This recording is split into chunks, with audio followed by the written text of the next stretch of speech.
Hello everyone exam oriented topics YouTube channel ਤੇ ਤੁਹਾਡਾ ਸਵਾਗਤ ਹੈ।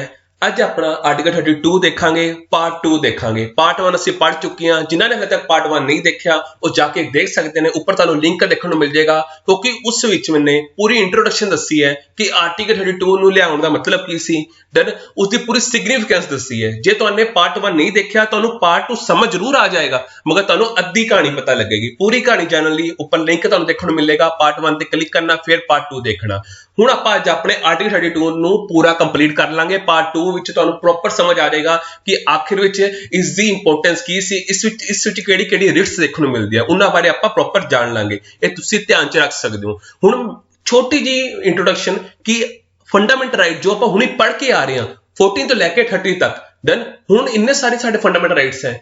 ਇਹ ਕੱਲ ਨੂੰ ਕੋਈ ਪ੍ਰਾਈਵੇਟ ਪਰਸਨ ਜਾਂ ਸਰਕਾਰ ਸਾਡੇ ਤੋਂ ਛੀਨ ਨਾ ਲਵੇ, ਦੈਨ ਉਸ ਦੇ ਲਈ ਆਪਾਂ ਨੇ ਆਰਟੀਕਲ 32 ਬਣਾਇਆ। ਉਸ ਵਿੱਚ ਕਹਿ ਦਿੱਤਾ ਗਿਆ ਕਿ ਜਿਹੜੇ 14 ਤੋਂ ਲੈ ਕੇ 30 ਤੱਕ ਸਾਡੇ ਰਾਈਟਸ ਨੇ ਉਹ ਪ੍ਰੋਪਰ ਤਰੀਕੇ ਨਾਲ ਇਨਫੋਰਸੇਬਲ ਨੇ, ਯਾਨੀ ਕਿ ਉਹ ਤੁਹਾਡੇ ਤੋਂ ਕੋਈ ਛੀਨ ਨਹੀਂ ਸਕਦਾ। ਦੈਨ ਜੇ ਤੁਹਾਡਾ ਕੋਈ ਛੀਨਦਾ ਤਾਂ ਸੁਪਰੀਮ ਕੋਰਟ, ਹਾਈ ਕੋਰਟ 'ਚ ਤੁਸੀਂ ਜਾ ਸਕਦੇ ਹੋ। ਦੈਨ ਇਹ ਜਿਹੜਾ ਸੁਪਰੀਮ ਕੋਰਟ ਜਾਣਾ, ਹਾਈ ਕੋਰਟ ਜਾਣਾ, ਇਹ ਆਪਣੇ ਆਪ 'ਚ ਫੰਡਾਮੈਂਟਲ ਰਾਈਟ ਬਣਾ ਦਿੱਤਾ ਗਿਆ ਹੈ। ਇਸ ਦੀ ਇੰਪੋਰਟੈਂਸ ਨੂੰ ਜਾਣੋ। ਆਰਟੀਕਲ 32 ਤੁਹਾਡੇ ਤੋਂ ਹੁਣ ਕੋਈ ਨਹੀਂ ਛੀਨ ਸਕਦਾ। ਦੈਨ ਜੇ ਤੁਹਾਡੇ ਕੋਲ ਪ੍ਰੋਪਰ ਤਰੀਕੇ ਨਾਲ 14 ਤੋਂ ਲੈ ਕੇ 30 ਤੱਕ ਫੰਡਾਮੈਂਟਲ ਰਾਈਟਸ ਹੈ ਨਾ, ਤੁਹਾਡੇ ਕੋਲ ਰਾਈਟ ਟੂ ਇਕੁਐਲਿਟੀ ਦਾ ਹੈ, ਇੰਪਲੋਇਮੈਂਟ ਦਾ ਹੈ, ਕਲਚਰਲ ਦਾ ਹੈ, ਰਿਲੀਜਨ ਦਾ ਹੈ, freedom of religion the proper ਤਰੀਕੇ ਨਾਲ ਤੁਹਾਡੇ ਕੋਲ ਰਾਈਟ ਹੈ ਨਾ। ਇਹ ਜਿਹੜੇ ਤੁਹਾਡੇ ਕੋਲ ਸਾਰੇ ਰਾਈਟਸ ਜਿਹੜੇ ਤੁਹਾਨੂੰ ਦੇਖਣ ਨੂੰ ਮਿਲ ਰਹੇ ਹਨ, ਇਹਨਾਂ ਰਾਈਟਸ ਨੂੰ ਬਚਾਉਣ ਲਈ ਕੱਲ ਨੂੰ ਕੋਈ ਤੁਹਾਡੇ ਤੋਂ ਛੀਨ ਨਾ ਲਵੇ, ਤੁਸੀਂ ਸੁਪਰੀਮ ਕੋਰਟ, ਹਾਈ ਕੋਰਟ ਜਾਣਾ ਵੀ ਤੁਹਾਡਾ ਇਹ ਫੰਡਾਮੈਂਟਲ ਰਾਈਟ ਹੈ। ਸੁਪਰੀਮ ਕੋਰਟ, ਹਾਈ ਕੋਰਟ ਜਾਣਾ ਵੀ ਤੁਹਾਡਾ ਫੰਡਾਮੈਂਟਲ ਰਾਈਟ ਹੈ। ਕਿਸ ਵਿੱਚ ਕਹਿਤਾ? ਆਰਟੀਕਲ 32 ਚ ਕਹਿਤਾ। ਦੈਨ ਸੋ ਇਹ ਚੀਜ਼ਾਂ ਤੁਹਾਨੂੰ ਧਿਆਨ 'ਚ ਰੱਖਣੀਆਂ। ਸੋ ਸ਼ੁਰੂਆਤ ਕਰਦੇ ਹਾਂ। ਸਭ ਤੋਂ ਪਹਿਲੇ ਇਹ ਦੇਖੋ ਕਿ ਸੁਪਰੀਮ ਕੋਰਟ ਜਾਣਾ ਕਿਸ ਆਰਟੀਕਲ ਦੇ ਅਧੀਨ ਆਉਂਦਾ ਹੈ। ਉਹ ਆਉਂਦਾ ਆਰਟੀਕਲ 32 ਦੇ ਅਧੀਨ। ਦੈਨ ਕਿਸ ਦੇ ਅਧੀਨ ਆਉਂਦਾ ਹੈ? ਆਰਟੀਕਲ 32 ਦੇ ਅਧੀਨ ਆਉਂਦਾ ਹੈ। ਇਹ ਤੁਸੀਂ ਧਿਆਨ 'ਚ ਰੱਖਣਾ। ਤੇ ਜੇ ਤੁਸੀਂ ਹਾਈ ਕੋਰਟ ਜਾਣਾ ਹੈ ਕਿਉਂਕਿ ਦੋਨੋਂ ਕੋਲ ਪਾਵਰ ਰਿਟ ਇਸ਼ੂ ਕਰਨ ਦੀ, ਤਾਂ ਉਹ ਕਿਹੜੇ ਆਰਟੀਕਲ ਦੇ ਆਧਾਰ ਤੇ ਜਾ ਸਕਦੇ ਹੋ? 226 ਦੇ ਆਧਾਰ ਤੇ ਜਾ ਸਕਦੇ ਹੋ। ਤੁਹਾਨੂੰ ਲੱਗ ਰਿਹਾ ਹੋਵੇਗਾ ਕਿ ਜੇ ਅਸੀਂ ਦੋਨਾਂ ਸਾਡੇ ਕੋਲ ਆਪਸ਼ਨ ਆ ਜਾਂਦੀ ਹੈ ਤਾਂ ਅਸੀਂ ਪਹਿਲੇ ਕਿੱਥੇ ਜਾਈਏ, है ना? सानू जे सुप्रीम कोर्ट जाइए या हाई कोर्ट जाइए, इसका डाउट भी क्लीयर हो जाएगा। इसका डाउट भी अगे क्लीयर हो जाएगा जो मैं डिफरेंस दसांगा सुप्रीम कोर्ट ते हाई कोर्ट एजुकेशन लैके रिट एजुकेशन, यानी कि किहड़ियां ऐसी रिट्स हैं जिस दी पावर सब तो ज्यादा सुप्रीम कोर्ट कोल है ते किहड़ी ऐसे रिट्स करके हाई कोर्ट ज्यादा पावर रखता है, यानी कि किस दी इंपोर्टेंस ज्यादा है, उसके बारे भी आपां अगे आवांगे। बट फिलहाल ये जानो आर्टिकल 32 के आधार ते सुप्रीम कोर्ट जा सकते हो, आर्टिकल 26 के आधार ते हाई कोर्ट जा सकते हो। देन तो ये दोनों कोर्ट्स, ठीक है, दोनों कोर्ट्स केड़ी रिट इशू कर सकती हैं? हेबियस कॉर्पस पहली रिट है, इसमें आगे समझावांगा क्या मतलब होंदा है। दूजी रिट है मैंडमस, तीजी है फोरबिशन, चौथी है सर्शरी, पंजवीं है कू वारंटो। ये 5 रिट्स हैं जो तुहाडे फंडामेंटल राइट्स नूं बचाउंदी है। ये 5 रिट्स हैं जो तुहाडे फंडामेंटल राइट्स नूं बचाउंदी है। Done, okay. हुण उरे तक सानूं समझ आउंदा है। कल नूं क्वेश्चन आ जावे कि क्या कि पार्लीमेंट कोले पावर है कि वो सुप्रीम कोर्ट ते हाई कोर्ट तो इलावा किसी होर कोर्ट को इंपावर करके कह सकती है कि आज तो बाद एक कोर्ट भी रिट इशू कर सकती है। क्या ये है पावर? यस, पार्लियामेंट को भी ये पावर है। आर्टिकल 32 विच ही कह दिता गया कि जे असि सुप्रीम कोर्ट ते हाई कोर्ट पावर देण जा रहे हैं, मगर फ्यूचर विच ये हो सकता है कि पार्लियामेंट चाहे इन्हां तो इलावा सुप्रीम कोर्ट ते हाई कोर्ट तो इलावा किसी होर कोर्ट नूं भी कह सकती है, किसी अदर कोर्ट नूं भी पावर कर सकती है कि तुसी भी रिट इशू कर सकते हो। समझ गए? बट हुण तक प्रेजेंटली देखिए सिर्फ तो सिर्फ सुप्रीम कोर्ट ते हाई कोर्ट तक ही हले पावर है। पार्लियामेंट हले तक किसी होर कोर्ट नूं पावर नहीं दिती। समझ गए? तो ये तुसीं ध्यान च रखना। डन। हुण कहंदे 1950 तो पहला सिर्फ हाई कोर्ट ਜਿਹੜੀਆਂ ਸੀ, है ना, ਉਹ ਬਹੁਤ ਘੱਟ ਸੀ। ਕਲਕੱਤਾ ਸੀ, ਬੰਬੇ ਸੀ, ਮਦਰਾਸ ਸੀ, है ना, ਕਲਕੱਤਾ ਸੀ, ਬੰਬੇ ਸੀ, ਮਦਰਾਸ ਸੀ। ਤਾਂ ਹਲੇ ਕਨਸਟੀਟਿਊਸ਼ਨ ਉਹਦੇ ਬਣ ਰਿਹਾ ਸੀ ਪ੍ਰੋਪਰ ਤਰੀਕੇ ਨਾਲ। ਤਾਂ ਉਦੋਂ ਕਿਹੜੀ ਕੋਰਟਸ ਹੁੰਦੀਆਂ ਸੀ? ਸਿਰਫ ਇਹ 3 ਕੋਰਟ ਐਸੀਆਂ ਸੀ ਜੋ ਰਿਟ ਇਸ਼ੂ ਕਰ ਸਕਦੀਆਂ ਸੀ, ਕਲਕੱਤਾ, ਬੰਬੇ, ਮਦਰਾਸ। 1950 ਤੋਂ ਪਹਿਲਾਂ। ਉਸ ਤੋਂ ਬਾਅਦ ਤਾਂ ਕਨਸਟੀਟਿਊਸ਼ਨ ਪ੍ਰੋਪਰ ਤਰੀਕੇ ਨਾਲ ਬਣ ਕੇ ਆ ਹੀ ਗਿਆ। ਫਿਰ ਅਸੀਂ ਆਰਟੀਕਲ 226 ਦਾ ਯੂਜ਼ ਕਰਨ ਲੱਗ ਪਏ। ਦੈਨ ਜਿਸ ਆਧਾਰ ਤੇ ਹਾਈ ਕੋਰਟ ਕੋਲ ਪਾਵਰ ਆ ਗਈ ਕਿ ਉਹ ਰਿਟ ਇਸ਼ੂ ਕਰ ਸਕਦੀ ਹੈ। Done, okay. ਇਹ ਤੁਸੀਂ ਧਿਆਨ 'ਚ ਰੱਖਣਾ। ਹੁਣ ਆਪਾਂ ਕਨਸਟੀਟਿਊਸ਼ਨ ਪੜ੍ਹਿਆ, ਦੈਨ ਆਪਾਂ ਫੰਡਾਮੈਂਟਲ ਰਾਈਟ ਪੜ੍ਹੇ ਆ। ਸਾਨੂੰ ਇਹ ਹੋ ਹੀ ਨਹੀਂ ਸਕਦਾ ਕਿ ਅਸੀਂ ਬੋਰੋ ਨਾ ਕੀਤਾ ਹੋਵੇ। ਅਸੀਂ ਰਿਟ ਵੀ ਬੋਰੋ ਕੀਤੀਆਂ। ਦੈਨ ਅਸੀਂ ਰਿਟ ਵੀ ਇੰਸਪਾਇਰ ਹੋਏ ਆ ਕਿਸ ਤੋਂ? ਇੰਗਲਿਸ਼ ਲਾਅ ਤੋਂ। ਦੈਨ ਅਸੀਂ ਇੰਗਲਿਸ਼ ਲਾਅ ਤੋਂ, ਬ੍ਰਿਟਿਸ਼ ਲਾਅ ਤੋਂ ਆਪਾਂ ਇੰਸਪਾਇਰ ਹੋਏ ਆ। ਉਹਨਾਂ ਦੇ ਕਾਨੂੰਨ ਵਿੱਚ ਇਹਨਾਂ ਰਿਟਸ ਨੂੰ ਕੀ ਕਿਹਾ ਗਿਆ? ਪੈਰੋਗੇਟਿਵ ਰਿਟਸ ਕਿਹਾ ਗਿਆ। ਠੀਕ ਹੈ, ਪੈਰੋਗੇਟਿਵ ਰਿਟਸ ਕਿਹਾ ਗਿਆ। ਦੈਨ ਉਹ ਕਿਉਂ ਕਹਿੰਦੇ ਸਨ? ਕਿਉਂਕਿ ਉਹ ਇਸ ਕਰਕੇ ਕਹਿੰਦੇ ਸਨ ਕਿ ਉਰੇ ਆਪਾਂ ਹਾਈ ਕੋਰਟ ਤੇ ਸੁਪਰੀਮ ਕੋਰਟ ਨੂੰ ਲਿਆਏ, ਆਪਾਂ ਨੇ ਉਹਨਾਂ ਨੂੰ ਰਾਜਾ ਬਣਾਤਾ, ਆਪਾਂ ਨੇ ਉਹਨਾਂ ਨੂੰ ਕਹਿਤਾ ਕਿ ਤੁਸੀਂ ਤੈਅ ਕਰੋ ਕਿ ਸਾਡੇ ਫੰਡਾਮੈਂਟਲ ਰਾਈਟਸ ਦਾ ਹਨਨ ਕਿਉਂ ਹੋਇਆ, ਕਿ ਕਿਆ ਮਤਲਬ ਕਿਆ ਵੈਲਿਡ ਰੀਜ਼ਨ ਸੀ ਹਨਨ ਹੋਇਆ। ਜੇ ਗਲਤ ਹੈ ਤਾਂ ਸਾਨੂੰ ਸਾਡੇ ਫੰਡਾਮੈਂਟਲ ਰਾਈਟਸ ਵਾਪਸ ਦਿਓ। ਅਸੀਂ ਕਿਹਨਾਂ ਨੂੰ ਕਹਿਤਾ? ਆਪਣੀ ਮਤਲਬ ਅਥਾਰਟੀ ਕਿਹਨੂੰ ਦੇਤੀ? ਸੁਪਰੀਮ ਕੋਰਟ ਤੇ ਹਾਈ ਕੋਰਟ ਨੂੰ। ਬਟ ਉਸ ਟਾਈਮ ਤੇ ਜਦੋਂ ਕਨਸਟੀਟਿਊਸ਼ਨ ਬਣਾਇਆ ਜਾ ਰਿਹਾ ਸੀ, ਉਸ ਵਕਤ ਜਦੋਂ ਅਸੀਂ ਰਿਟਸ ਲਿੱਤੀਆਂ ਸੀ ਉਹ ਆਪਾਂ ਬ੍ਰਿਟਿਸ਼ ਸ਼ੋ ਦੇ ਆਧਾਰ ਤੇ ਲਿੱਤੀਆਂ ਸੀ। ਬ੍ਰਿਟਿਸ਼ ਸ਼ੋ ਵਿੱਚ ਕੋਰਟਸ ਦਾ ਨਹੀਂ ਹਿਸਾਬ ਹੈਗਾ ਸੀ ਉਸ ਵੇਲੇ, ਕੋਰਟਸ ਦਾ ਨਹੀਂ ਸੀ, ਰਾਜੇ ਦਾ ਰਾਜ ਸੀ, ਕਿੰਗ ਦਾ ਰਾਜ ਸੀ। ਕਿੰਗ ਦੇ ਆਧਾਰ ਤੇ ਹੀ ਮਤਲਬ ਜਸਟਿਸ ਪ੍ਰੋਵਾਈਡ ਕੀਤਾ ਜਾਂਦਾ ਸੀ। ਤਾਂ ਕਿੰਗ ਕੋਲੇ ਪਾਵਰ ਸੀ ਕਿ ਉਹ ਕਿਸੇ ਦੇ ਹੱਕਾਂ ਦੀ ਰਾਖੀ ਕਰਨ ਲਈ ਰਿਟ ਇਸ਼ੂ ਕਰ ਸਕਦਾ ਸੀ। ਤਾਂ ਇਸ ਕਰਕੇ ਆਪਾਂ ਉਹਨੂੰ ਕਹਿੰਦੇ ਸੀ prerogative of the king. Then prerogative of the king, ਯਾਨੀ ਕਿ ਕਿੰਗ ਦੇ ਬਲਬੂਤੇ ਉੱਪਰ ਹੀ ਸਾਰੀ ਇਹ ਰਿਟਸ ਚੱਲਦੀਆਂ ਸੀ। ਦੈਨ ਉਸ ਨੂੰ ਹੀ ਮੰਨਿਆ ਜਾਂਦਾ ਸੀ ਕਿ ਉਹ ਫਾਊਂਟਨ ਆਫ ਜਸਟਿਸ ਹੈ, ਉਸ ਨੂੰ ਹੀ ਮੰਨਿਆ ਜਾਂਦਾ ਸੀ ਫਾਊਂਟਨ ਆਫ ਜਸਟਿਸ ਹੈ। ਦੈਨ ਓਕੇ, ਬਟ ਬਾਅਦ ਵਿੱਚ ਜਦੋਂ ਅਵੇਅਰਨੈਸ ਸਟਾਰਟ ਹੋਈ, ਜਦੋਂ ਡੈਮੋਕ੍ਰੈਟਿਕ ਰਾਈਟ ਸਟਾਰਟ ਹੋਏ, ਫਿਰ ਉਸ ਤੋਂ ਬਾਅਦ ਹਾਈ ਕੋਰਟ ਆਣੀਆਂ ਸਟਾਰਟ ਹੋ ਗਈਆਂ। ਫਿਰ ਉਸ ਤੋਂ ਬਾਅਦ ਹਾਈ ਕੋਰਟ ਕੋਲ ਵੀ ਪਾਵਰ ਆ ਗਈ ਕਿ ਉਹ ਰਿਟ ਇਸ਼ੂ ਕਰ ਸਕਦੀ ਹੈ। ਦੈਨ ਸਮਝ ਗਏ? ਓਕੇ, ਬ੍ਰਿਟਿਸ਼ ਲੋਕਾਂ ਦੀ ਮਤਲਬ ਰਾਈਟਸ ਨੂੰ ਲੈ ਕੇ, ਲਿਬਰਟੀਜ਼ ਨੂੰ ਲੈ ਕੇ ਇੱਕ ਐਕਸਟਰਾ ਆਰਡੀਨਰੀ ਰੈਮਡੀਜ਼ ਦੇ ਆਧਾਰ ਤੇ ਉਹ ਰਿਟ ਇਸ਼ੂ ਪ੍ਰੋਪਰ ਤਰੀਕੇ ਨਾਲ ਕਰ ਸਕਦੀ ਹੈ, ਉਹਨਾਂ ਦੇ ਰਾਈਟਸ ਦੀ ਅਪਹੋਲਡ ਕਰ ਸਕਦੀ ਹੈ। Done okay. ਸੋ ਅੱਗੇ ਜਾਣ ਤੋਂ ਪਹਿਲਾਂ 5 ਟਾਈਪਸ ਦੀ ਰਿਟਸ ਪੜਨ ਤੋਂ ਪਹਿਲਾਂ ਤੁਹਾਨੂੰ ਇਹ ਪਤਾ ਹੋਣਾ ਚਾਹੀਦਾ ਹੈ ਕਿ ਜਿਹੜੀ ਰਿਟ ਹੈ, ਜੇ ਆਪਾਂ ਰਿਟ ਦੀ ਪਾਵਰ ਸੁਪਰੀਮ ਕੋਰਟ ਤੇ ਹਾਈ ਕੋਰਟ ਦੋਨਾਂ ਨੂੰ ਦੇਣ ਜਾ ਰਹੇ ਹਾਂ, ਬਟ ਐਸਾ ਤਾਂ ਹੋ ਨਹੀਂ ਸਕਦਾ ਕਿ ਦੋਨਾਂ ਚ ਕੋਈ ਨਾ ਕੋਈ ਤਾਂ ਡਿਫਰੈਂਸ ਹੋਏਗਾ। ਫਿਰ ਆਪਾਂ ਨੇ ਦੋਨਾਂ ਨੂੰ ਕਿਉਂ ਦਿੱਤੀ? ਦੈਨ ਆਪਾਂ ਕੱਲਾ ਇਹ ਵੀ ਤਾਂ ਕਹਿ ਸਕਦੇ ਸੀ ਕਿ ਸੁਪਰੀਮ ਕੋਰਟ ਦੇਤੀ, ਦੈਟਸ ਫਾਈਨਲ। ਆਪਾਂ ਨੇ ਹਾਈ ਕੋਰਟ ਨੂੰ ਕਿਉਂ ਦਿੱਤੀ ਤੇ ਹਾਈ ਕੋਰਟ ਦਾ ਆਰਟੀਕਲ ਕਿਉਂ ਲੱਗ ਗਿਆ, ਸੁਪਰੀਮ ਕੋਰਟ ਦਾ ਆਰਟੀਕਲ ਕਿਉਂ ਲੱਗ ਗਿਆ ਜਦੋਂ ਆਪਾਂ ਰਿਟ ਦੀ ਗੱਲਾਂ ਆਖਦੇ ਹਾਂ? ਦੈਨ ਇਹ ਜਾਣਨਾ ਬਹੁਤ ਜ਼ਰੂਰੀ ਹੈ। ਇਸ ਤੋਂ ਵੀ ਕੋਈ ਕੁਐਸਚਨ 100% ਬਣ ਜਾਂਦਾ ਹੈ। ਦੈਨ ਸਭ ਤੋਂ ਪਹਿਲੇ ਦੇਖੋ, ਕਹਿੰਦੇ ਸੁਪਰੀਮ ਕੋਰਟ, ਧਿਆਨ ਨਾਲ ਪੜੋ, ਕਹਿੰਦੇ ਸੁਪਰੀਮ ਕੋਰਟ ਇਸ਼ੂ ਕਰ ਸਕਦਾ writ only for the fundamental rights, ਯਾਨੀ ਕਿ ਧਿਆਨ ਨਾਲ ਸਮਝੋ, ਜੋ ਆਪਾਂ ਹੁਣੀ ਤੱਕ ਆਰਟੀਕਲ 14 ਤੋਂ ਲੈ ਕੇ 30 ਤੱਕ ਰਾਈਟਸ ਆਪਾਂ ਨੇ ਰਾਈਟਸ ਪੜ੍ਹੇ ਨੇ, ਉਹ ਜੇ ਤੁਹਾਡੇ ਹਨਨ ਹੁੰਦੇ ਆ ਉਸ ਦੇ ਲਈ ਰਿਟ ਇਸ਼ੂ ਕੌਣ ਕਰ ਸਕਦਾ? Supreme Court. ਦੈਨ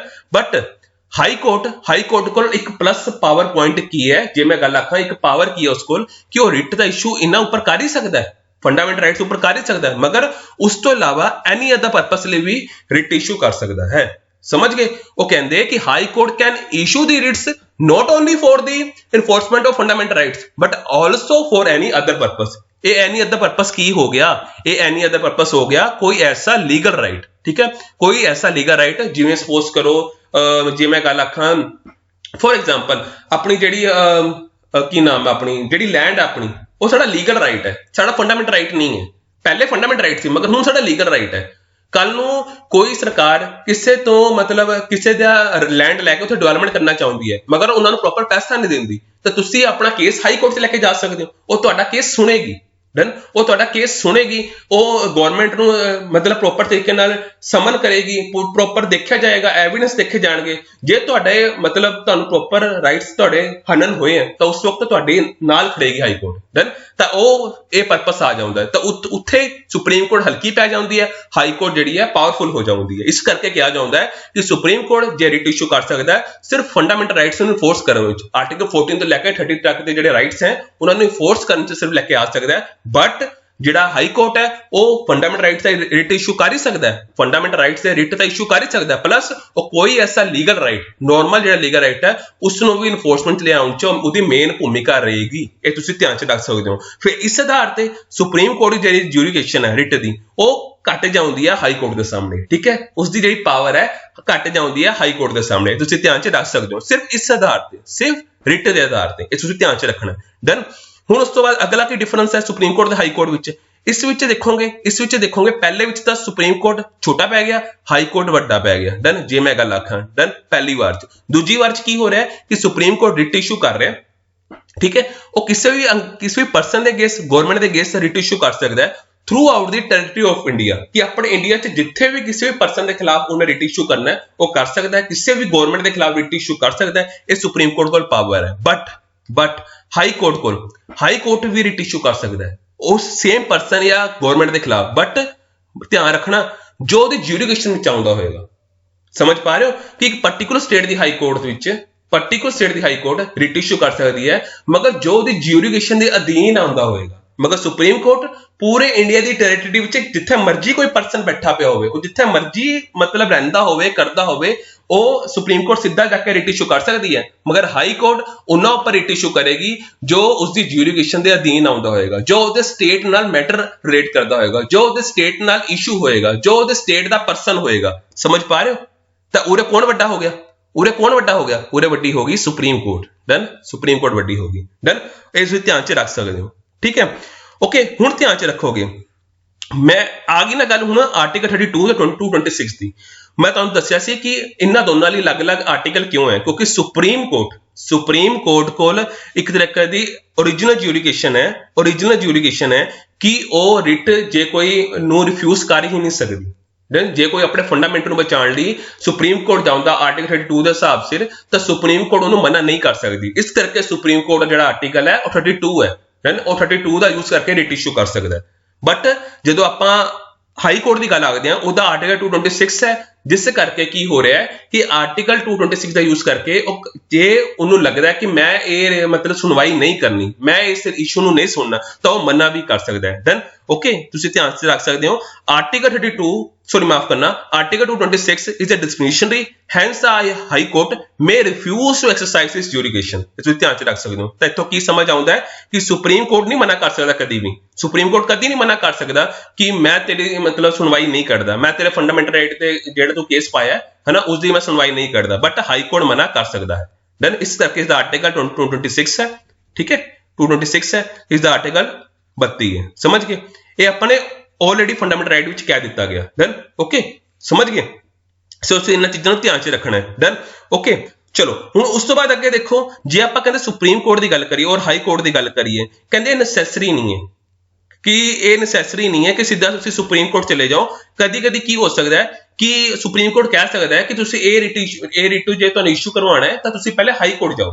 कदी कदी की हुंदा है सुप्रीम कोर्ट कह सकती है मतलब परसन नूं कि जे तुहाडे फंडामेंटल राइट की जे कोई हनन होया पहले एक बार कोशिश करो कि हाई कोर्ट जाके आओ, पहले अपने ज्यूरिडिक्शन के अधीन जाके आओ, फिर मेरे को आना। इस तरह की पावर सुप्रीम कोर्ट को हैगी है, वो कदी कदी केसेस विच कह दिंदी है। तो इस चीज़ का भी ध्यान रखना, एक ये भी डिफरेंस देखने को मिलता है। समझ गए? Done okay. बट ये ध्यान रखना, सुप्रीम कोर्ट उदों ही कहेगी जब एक वैलिड रीजन देगी। ठीक है, जब कोई ऐसा केस होएगा कि जो पर्टिकुलर स्टेट के हाई कोर्ट ना मैटर नाल रिलेट करता है, उस उन्हां रिलेट करता है, तो पहले वो कहेगी पहले अपने केस नूं हाई कोर्ट लै जाओ, जो उत्तों सुनवाई नहीं होती फिर तुसीं साडे कोल आ जाना। समझ गए? तो एक ये डिफरेंस देखने को मिलता है। उस तो बाद अगे देखो, हुण आपां अपने 5 टाइप की रिट्स की गल कर लैंदे हां। 5 तरीके की रिट्स हैं। देखो धुंधलापन दिख रहा है तुहानूं, ते इस धुंधलेपन नूं अपने अगले कुछ मिनटां विच ਆਪਾਂ खत्म कर देंगे, क्लैरिटी हो जाएगी। पहला हैगा अपनी रिट हेबियस कॉर्पस, दूजा हैगा मैनमस, तीजा हैगा फॉरबिशन, चौथा हैगा सर्शरी, पंजो हैगा क्यू वारंट। डन, हुण ध्यान च पढ़ो। पहला हैगा हेबियस कॉर्पस। डन, ये इन्होंने कुछ इंग्लिश नेम रखे हैं, थोड़े डिफिकल्ट है, इन्होंने समझाने लई एक प्रॉपर दा मीनिंग दिता है। हेबियस कॉर्पस का मतलब होंदा है you may have the body, you may have the body. इसनूं प्रॉपर समझण नाल तुसीं समझ सकते हो हेबियस कॉर्पस की क्या गया है कि जे कोई हेबियस कॉर्पस रिट इशू होएगी उस विच ये होएगा कि तुहानूं कोई अनलॉफुल डिटेन नहीं कर सकता। जे कोई कर गया, ठीक है, तो तुसीं की कर सकते हो, तुहाडे जिहड़े रिलेटिव्स होणगे तां ओह सुप्रीम कोर्ट जाके रिट इशू करवा सकते हैं ते तुहाडे खिलाफ ਜਿਹੜੇ ਤੁਹਾਡੇ ਜਿਸਨੇ ਤੁਹਾਨੂੰ ਡਿਟੇਨ ਕੀਤਾ ਹੈ ਨਾ, ਜਿੰਨੇ ਤੁਹਾਨੂੰ ਡਿਟੇਨ ਕੀਤਾ ਹੈ ਉਸ ਦੇ ਖਿਲਾਫ ਐਕਸ਼ਨ ਦਾਇਰ ਹੋ ਜਾਏਗਾ। ਡਨ, ਪੁਲਿਸ ਆ ਜਾਏਗੀ, ਤੁਹਾਨੂੰ ਅਰੈਸਟ ਕਰਕੇ ਜਾਏਗੀ, ਤੁਹਾਨੂੰ ਰਿਲੀਜ਼ ਕਰਵਾਏਗੀ। ਡਨ, ਇਸ ਦਾ ਮਤਲਬ ਸਾਫ਼ ਹੋ ਗਿਆ ਕੋਈ ਵੀ ਪ੍ਰਾਈਵੇਟ ਪਰਸਨ ਸਾਨੂੰ ਕਿਡਨੈਪ ਨਹੀਂ ਕਰ ਸਕਦਾ। ਇਸ ਦਾ ਕੀ ਤੁਸੀਂ ਪਤਾ ਕਿਸ ਨਾਲ ਜਾਣ ਸਕਦੇ ਹੋ? ਹੁਣ ਜਿਵੇਂ ਮੰਨ ਲਓ ਕੋਈ ਵੀ ਮਤਲਬ ਕੁੜੀ ਮੁੰਡੇ ਦਾ ਵਿਆਹ ਹੁੰਦਾ, ਮਾਪਿਓ ਨਹੀਂ ਮੰਨਦੇ, ਕੁੜੀ ਨੂੰ ਜਾ ਕੇ ਦਰਵਾਜ਼ੇ ਨਾਲ ਮਤਲਬ ਅੱਗੇ ਘਰ 'ਚ ਬੰਦ ਕਰਤਾ, ਤਾਂ ਮੁੰਡਾ ਜਾ ਕੇ ਆਪਣਾ ਕੇਸ ਸੁਪਰੀਮ ਕੋਰਟ ਲੈ ਕੇ ਜਾ ਸਕਦਾ। ਉਹ ਕਹਿ ਸਕਦਾ ਕਿ ਇਹਨਾਂ ਮਾਪਿਓ ਆਪਣੇ ਬੱਚੇ ਨੂੰ ਅੰਦਰ ਬੰਦ ਕਰਕੇ ਰੱਖਿਆ ਹੋਇਆ, ਭਾਵੇਂ ਉਹਦੀ ਫੈਮਿਲੀ ਹੈ, ਬਟ ਰਿਟ ਦਾ ਇਸ਼ੂ ਹੋਏਗਾ ਤੇ ਉਸ ਆਧਾਰ ਤੇ ਫੈਮਿਲੀ ਨੂੰ ਜੇ ਵੈਲਿਡ ਰੀਜ਼ਨ ਹੋਣਗੇ ਤਾਂ ਫੈਮਿਲੀ ਨੂੰ ਮਤਲਬ ਤਰੀਕੇ ਨਾਲ ਉਹਨਾਂ ਦੇ ਖਿਲਾਫ ਐਕਸ਼ਨ ਲਿੱਤੇ ਜਾਣਗੇ ਤੇ ਕੁੜੀ ਨੂੰ ਰਿਲੀਜ਼ ਕੀਤਾ ਜਾਏਗਾ। ਇਹ ਹੋ ਗਿਆ habeas corpus, you may have the body. Done, ਤੁਸੀਂ ਕਿਸੇ ਨੂੰ ਵੀ ਅਨਲੌਫੁਲੀ ਡਿਟੇਨ ਨਹੀਂ ਕਰ ਸਕਦੇ। ਦੂਜੀ ਗੱਲ ਮੈਨਮਸ, ਇਸ ਦਾ ਕੀ ਮਤਲਬ ਹੋ ਗਿਆ? ਵੀ ਕਮਾਂਡ। ਇਸ ਨੂੰ ਆਪਾਂ ਸਮਝਣ ਲਈ ਵੀ ਕਮਾਂਡ ਮਤਲਬ ਕੀ ਹੋ ਗਿਆ ਕਿ ਸੁਪਰੀਮ ਕੋਰਟ, ਹਾਈ ਕੋਰਟ ਆਪਣੇ ਲੋਅਰ ਕੋਰਟਸ ਨੂੰ, ਲੋਅਰ ਕੋਰਟ ਜਾਂ ਟ੍ਰਿਬਿਊਨਲ ਜਾਂ ਕਿਸੇ ਪਬਲਿਕ ਅਥਾਰਟੀ ਨੂੰ ਕਹਿ ਸਕਦੀ ਹੈ ਕਿ ਤੁਸੀਂ ਆਪਣੀ ਡਿਊਟੀਜ਼ ਨਿਭਾਓ, ਤੁਸੀਂ ਆਪਣੀ ਪਬਲਿਕ ਡਿਊਟੀਜ਼ ਨਿਭਾਓ। ਜੇ ਤੁਸੀਂ ਆਪਣੀ ਪਬਲਿਕ ਡਿਊਟੀਜ਼ ਤੋਂ ਬਚ ਰਹੇ ਹੋ, ਬਹੁਤ ਗਲਤ ਕਰ ਰਹੇ ਹੋ। ਦੈਨ ਜੇ ਕੱਲ ਨੂੰ ਕੋਈ ਤੁਸੀਂ ਆਪਣਾ ਫਾਰਮ ਭਰ ਕੇ ਲੈ ਕੇ ਗਏ ਕਿਸੇ ਪਬਲਿਕ ਅਥਾਰਟੀ ਦੇ ਜਾਂ ਕਿਸੇ ਨਾਰਮਲ ਕਿਸੇ ਟ੍ਰਿਬਿਊਨਲ 'ਚ ਗਏ, ਉਸਨੇ ਤੁਹਾਡੀ ਸੁਣਵਾਈ ਨਹੀਂ ਕੀਤੀ, ਤਾਂ ਇਹ ਸੁਪਰੀਮ ਕੋਰਟ ਜਾਂ ਇਹ ਹਾਈ ਕੋਰਟ ਥਲਵੀਂ ਕੋਰਟਾਂ ਨੂੰ ਜਾਂ ਕਿਸੇ ਪਬਲਿਕ ਅਥਾਰਟੀ ਨੂੰ ਕਹਿ ਸਕਦੀ ਹੈ ਤੁਸੀਂ ਆਪਣੀ ਡਿਊਟੀ ਨਿਭਾਓ। ਤਾਂ ਇਸ ਵਿੱਚ ਆ ਜਾਂਦਾ ਮੈਨਮਸ। ਇਹ ਇਸ ਵਿੱਚ ਜੇ ਕੋਈ ਮੈਨਮਸ ਦੇ ਆਧਾਰ ਤੇ ਕੋਈ ਰਿਟ ਇਸ਼ੂ ਹੁੰਦੀ ਹੈ ਤਾਂ ਉਸ ਵਿੱਚ ਥਲਵੀਂ ਕੋਰਟਾਂ ਨੂੰ ਕਿਸੇ ਥਲਵੀਂ ਪਬਲਿਕ ਅਥਾਰਟੀ ਨੂੰ ਮਤਲਬ ਤਰੀਕੇ ਨਾਲ ਡਾਇਰੈਕਸ਼ਨ ਦਿੱਤੇ ਜਾਂਦੇ ਨੇ ਕਿ ਤੁਸੀਂ ਆਪਣੀ ਡਿਊਟੀ ਨਿਭਾਓ, ਆਪਣੀ ਡਿਊਟੀ ਤੋਂ ਤੁਸੀਂ ਭੱਜ ਨਹੀਂ ਸਕਦੇ। ਡਨ। ਉਸ ਤੋਂ ਇਲਾਵਾ ਥਰਡ ਸਰਸ਼ਰੀ, ਇਸ ਦਾ ਕੀ ਮਤਲਬ ਹੋ ਗਿਆ ਟੂ ਬੀ ਸਰਟੀਫਾਈਡ,